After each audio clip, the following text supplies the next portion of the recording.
अब in the case of a single celled organism, no specific organs for taking in food, exchange of gases or removal of waste may be needed.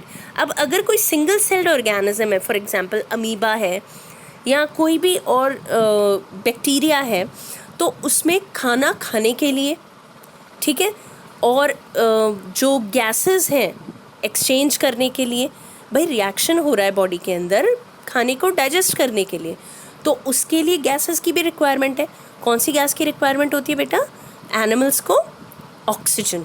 कौन सी gas की requirement होती है बेटा? O2. ठीक है, oxygen की requirement होती है. जबकि प्लांट्स कौन सी टेकअप करते हैं गैस? दे टेकअप CO2. राइट. तो इन दो गैसेस की रिक्वायरमेंट्स जो होती है ऑर्गेनिजम्स को होती हैं, तो इन गैसेस का एक्सचेंज भी होता है. हम अंदर लेते हैं ऑक्सीजन और बाहर कार्बन डाइऑक्साइड छोड़ते हैं. पर अगर हम एक बैक्टीरिया की बात करें तो वो भी जिंदा है, उसमें भी एक्सचेंज होता है गैसेस का, राइट. पर उसके लिए कोई स्पेसिफिक जो है ऑर्गन नहीं होता, क्योंकि उसकी ज़रूरत नहीं होती. एक ही सेल का बना हुआ है और वो सराउंडिंग से, आसपास की जगह से वो डायरेक्टली कनेक्टेड है. तो डिफ्यूजन के थ्रू जो ये सारे प्रोसेस होते हैं, exchange of gases, take up of food, removal of waste, ये सब कुछ हो जाता है. बट जब हम बात करते हैं मल्टी सेलुलर ऑर्गेनिजम्स की, तो मल्टी सेलुलर ऑर्गेनिजम्स की बॉडी जो होती है ये कॉम्प्लेक्स होती है, बहुत ज़्यादा कॉम्प्लेक्स होती है.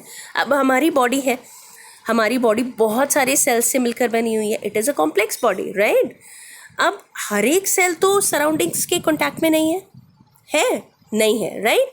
तो अब अगर हम बोलें कि भाई हमें गैसेस एक्सचेंज करना होता है क्योंकि हम भी जिंदा हैं, तो गैसेस एक्सचेंज डायरेक्टली हमारी बॉडी के थ्रू नहीं हो सकता, ठीक है. It can not be done by simple diffusion, ठीक है. इसके लिए हमें क्या चाहिए होता है बेटा? We need specific organs. We need specific organs for this particular function, right. अब क्योंकि कॉम्प्लेक्स बॉडी है, जैसा कि मैंने बताया, तो हर एक चीज़ के लिए, हर एक काम के लिए, हर एक फंक्शंस के लिए स्पेशलाइज्ड टिश्यू होते हैं. डाइजेशन के लिए अलग टिश्यू है, रेस्पिरेशन के लिए अलग टिश्यू है, एक्सक्रीशन के लिए अलग टिश्यू है, ठीक है. अब ये जो है जैसे कि रेस्पिरेशन हो रहा है, रेस्पिरेशन के थ्रू लंग्स में तो जा रही है एयर, ऑक्सीजन जो है वो लंग्स तक जा रही है, पर इस ऑक्सीजन को बॉडी के हर एक सेल तक जाना है. अब वो कैसे जाएगी? एक जगह से एक्सचेंज हो रहा है, पर पहुंचना तो सब जगह है ऑक्सीजन को या फूड को, ठीक है. तो ऐसी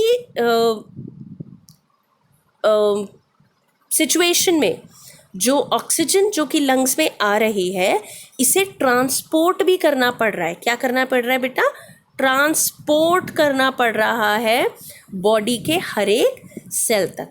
इस प्रोसेस को हम क्या बोलेंगे? इस प्रोसेस को हम बोलेंगे ट्रांसपोर्टेशन. और इसके लिए हमें क्या चाहिए? एक transportation system. What do we need for this? We need a transportation system. तो तीसरा क्या हुआ बेटा लाइफ प्रोसेस हमारा? फर्स्ट था न्यूट्रिशन, सेकेंड था हमारा रेस्पिरेशन, तीसरा हुआ ट्रांसपोर्टेशन. Got it?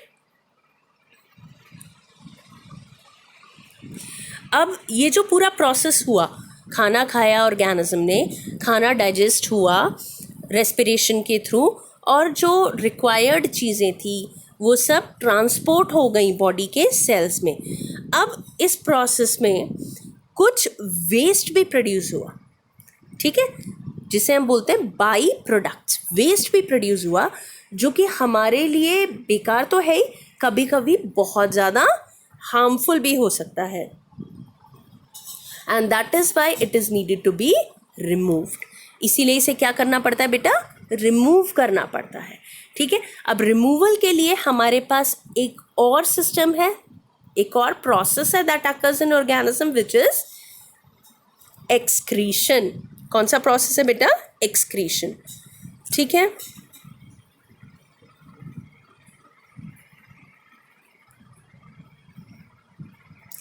अब यहाँ तक हम लोग कौन कौन से प्रोसेसेस पढ़ चुके हैं, life processes? We have studied nutrition, we have studied after nutrition we have studied respiration, then transportation and then excretion. ठीक है, इसका इन सब प्रोसेसेस का मीनिंग हमें पता चल गया है, क्यों होते हैं ये भी पता चल गया है। अब इन सारे प्रोसेसेस को हम डिटेल में पढ़ेंगे।